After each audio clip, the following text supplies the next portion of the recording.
Okay, good morning, guys. I wanted to show you guys what it's looking like on it.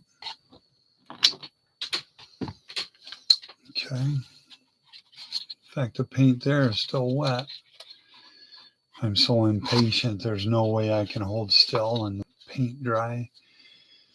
But I needed to get my brown on there, and I can't find it. I'm looking around, and I've got a whole bunch of them, but there's one of these but brown, and I thought for sure I had it here. So I'll have to find it. And then once that's on here, then I'll spray the candy amber over the top of all that. And then I'll start doing my weathering after that. But here's what it turned out like. Here's the top. My doors. There's the underneath. I'll paint all that black when it comes time. That black, yeah, might as well get it down because that's about the next thing I should do. Yeah, it turned out really good. It all started with a tube just like this. The other part of this tube, I cut it, then I squished it. I think I stepped on it. It's real thick, so it's made really sturdy with that particular wood glue that I used, and then all the cardboard that I did on top of it to reinforce everything else. So it's tough. And then I have everything with a skim coat of Bondo, and I sanded it. Then I took it outside and took it out there in the woods there, and then I primed it real good.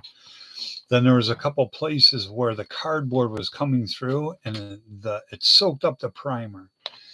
So then I used the mix that I made for that model at 196 that I sent off to 125 rods. Ed over there, I mixed that olive drab for it, and I had a little bit left. I still got a little bit left in the bottle, but it's perfect for what I need here. Let's see if I can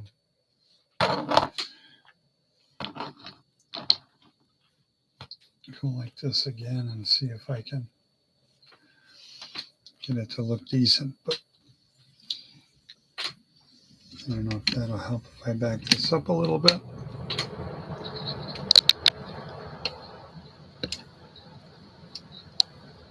I'm guessing that's in the frame okay. And I just wanted to show how that was coming along.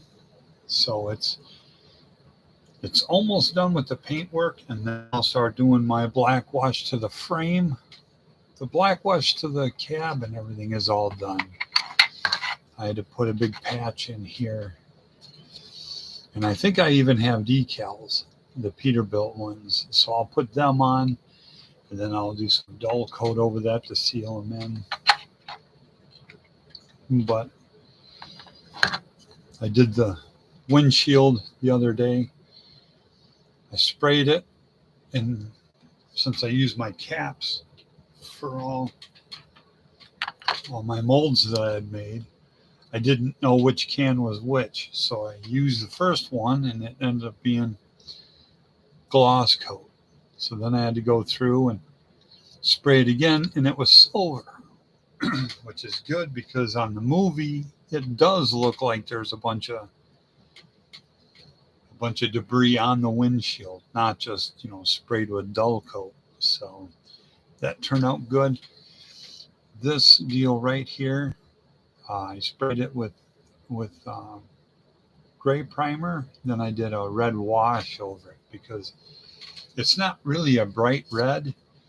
It's more of a maroon, and it's real dull looking, and it doesn't really look like it's a solid color. So I made sure that was blended way back. And I'll make up the pole that goes in here. So this will have to come back just a little bit more. The pole goes in here that has the hoses on it.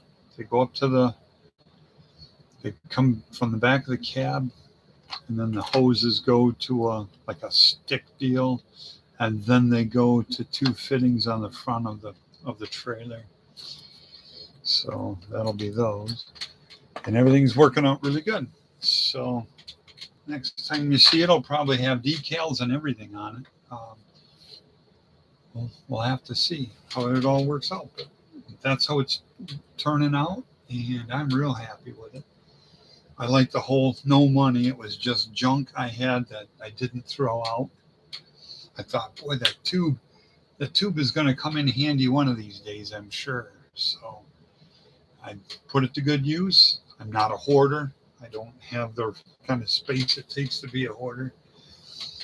But there's some things that you just can't throw in the garbage. Like I said, that tube, and it was perfect scale for this build. It's the right width. Once it's squashed, it's the perfect width for the 1/25th scale truck. So I'm really happy with that. And let's see, I'll put it up here and I'll leave you with that.